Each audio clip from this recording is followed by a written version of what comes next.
आप लोगों ने ऑडियोज जिन लोगों ने ऑडियोज की हैं कि जी फलां जगह पे कटे हो, जो ये कह रहे हैं कि आपको पता है कि आपका क्या टारगेट है, आपने कहाँ पे जाना है, आप हर जगह अपने टारगेट के मुताबिक पहुँचें। जो फिर वहाँ पे पहुँचे, जिन्होंने ट्रेसपास किया, जो लूट रहे हैं, जो वर्दियों को जो है वो घुमा रहे हैं, बेहुरमती कर रहे हैं, जो वहाँ से चीज़ें उठा रहे हैं, जो वहाँ पे आग लगा रहे हैं, उनकी शक्लें सबके सामने हाँ। अब जब शक्लें सबके सामने तो नजर आ रहा है ना, तो वो शराहत हो गई है, पार्टी को सपोर्ट कर रहे हैं। और दूसरा ये कि उन्हीं लोगों को तो यहाँ इसने जवान पार्क में बैठाया हुआ था, उन्हीं लोगों को तो रोज ये ट्रेंड कर रहा था, उनके ज़हनों में जो है वो जहर इंजेक्ट कर रहा था, नफरत का, फौज के खिलाफ, मुखालिफ सियासी जमातों के खिलाफ। उनके सामने रोज़ ये गालियाँ दे रहा था हर किसी को कि जी फलां ये कर रहा है, फलां वो कर रहा है। फौज में आला मनसब पे कायम जो ऑफिसर्स हैं, उनके नाम ले लेके, आर्मी चीफ का नाम ले लेके, सॉरी मैं आपकी बात काट रही हूँ, स्पीच करते थे, उस स्पीच ने ये जो यंगस्टर्स हैं उनकी जहन साजी की, और देखे, हालांकि वो देखे उनमें से बाज़ बच्चे ऐसे हैं जो बड़े पढ़े लिखे हैं, उनका बड़ा फ्यूचर है, वो बड़े अच्छे जॉब्स पे ऊपर काम करने वाले हैं, डॉक्टर्स हैं, इंजीनियर्स हैं, लेकिन इस देखें कि इसने किस तरह से बेड़ा कर किया है, उन लोगों के जहनों में जहर भरा है। हकीकी आज़ादी जी छीन के लेंगे, यानी ये ऐसे, ये जहाद है, ये कौन कहता रहा है, ये कहता रहा है ना। तो अब ये कैसे कह सकता है कि जी इस सारे मामले में हर चीज़ का आर्किटेक्ट तो ये है। ये इमरान खान की गिरफ्तारी रेड लाइन होगी, ये किसने नारा दिया, ये किसने दिया कि ये जहाद है और बाकी सारे जो हैं वो दूसरी तरफ काफिर हैं। ये नारा किसने दिया कि जी छीन के लेंगे, और जो है वो अवाम जब चढ़ दौड़ेंगे तो कोई चीज़ जो है वो आगे नहीं बचेगी, अवाम का सैलाब होगा और इस्लामाबाद में जो है वो मुझे छुपने के लिए जगह नहीं मिलेगी। ये सारी बातें कौन करता रहा है, यही करता रहा है। यानी आपको लगता है जो इनको लोग छोड़कर जा रहे हैं, उन लोगों को इस बात का एहसास हो चुका है कि जो मामला है ये सियासत से बढ़कर कौमी सलामती का इशू बन चुके हैं, और कौमी सलामती की अगर बात कीजिए तो हर जो मुहिब्बे वतन पाकिस्तानी है वो फिर उस पर कॉम्प्रोमाइज़ नहीं करेगा।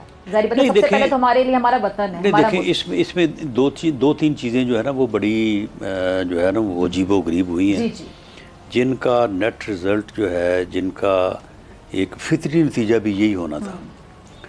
देखिए पहली बात तो ये है कि ठीक है, फ़ौजी हुकूमत जब हो या हमारे हुकूमतें रही हैं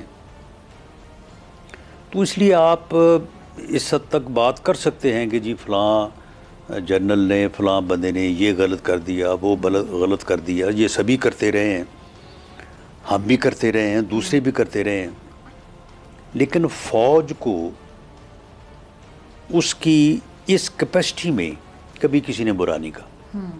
अगर किसी ने परवेज़ मुशर्रफ को बुरा कहा, अगर किसी ने कमर जवेद बाजवा साहब पर तनकीद की तो नाम लेके की कि जी आपने ये गलत किया या आपकी बात ये गलत है। फ़ौज को बहैसियत फ़ौज आज तक कभी किसी ने जो है वो बुरा नहीं कहा, किसी ने जो है वो उसके मुतालिक बात नहीं की। इन्होंने उसके ऊपर हमला कर दिया। फिर दूसरी बात यह कि बात करना, सियासतदान आप देखें एक दूसरे के ख़िलाफ़ बातें करते रहते हैं, लेकिन बाद में वो इकट्ठे होकर बैठ भी जाते हैं।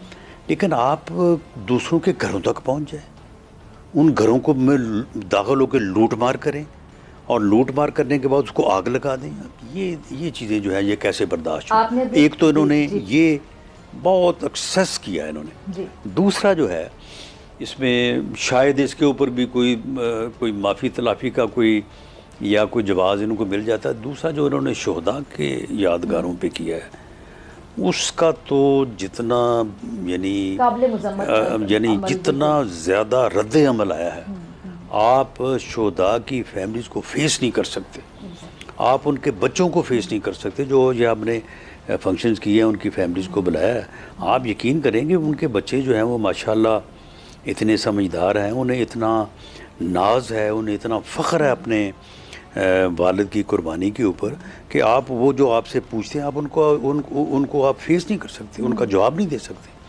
तो इन्होंने वो जो किया उसका तो फिर उसके बाद तो मैं समझता हूँ कि इनके लिए अब कोई जो है ना वो फिर गुंजाइश है ही नहीं। ठीक है। और ये जो मुज़ाकरात की बात हो रही है उसमें भी यही वजह है कि हमें इस बात का खौफ है कि अगर हमने कोई इनके साथ मुज़ाकरात में हम इनके साथ बैठे तो ये जज्बात सारे हमारी तरफ हो जाएंगे। अच्छा, मुज़ाकरात की आपने बात की, मुज़ाकरात पहले ये नहीं चाहते थे, आप लोग बड़े संजीदगी से मुज़ाकरात की तरफ जाना चाहते थे। पीपल्स पार्टी का शुरू से बड़ा मौक़िफ़ रहा है कि मुज़ाकरात होने चाहिए, आप लोगों की पार्टी वाले भी मुज़ाकरात चाहते थे। अच्छा, एक मौक़िफ़ ही आता है राना साहब के, ये लोग कहते रहे कि हुकूमत संजीदा नहीं है, ये वक्त ज़ाया कर रही है, अवाम को कहा जाता है मुज़ाकरात हम चाहते हैं लेकिन ये नहीं चाहते।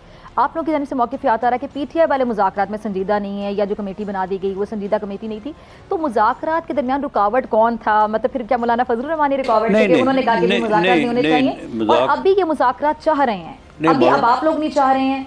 नहीं, मौलाना फजलुर रहमान साहब रुकावट नहीं थे। ठीक है। जिस मीटिंग में फैसला हुआ कि मुज़ाकरात में जाना चाहिए, मसला आया का डेडलॉक आया उसमें जो है वो मौलाना फजलुर रहमान साहब ने कहा कि जी हम इसका हिस्सा नहीं बनेंगे, लेकिन हम इसमें रुकावट भी नहीं बनेंगे। आप करना चाहते हैं मुज़ाकरात आप कर लें, या वो बिल्कुल न्यूट्रल रहे। उन्होंने कहा कि हाँ, लेकिन उनका ये मौक़िफ़ था कि ये बेनतीजा रहेंगे।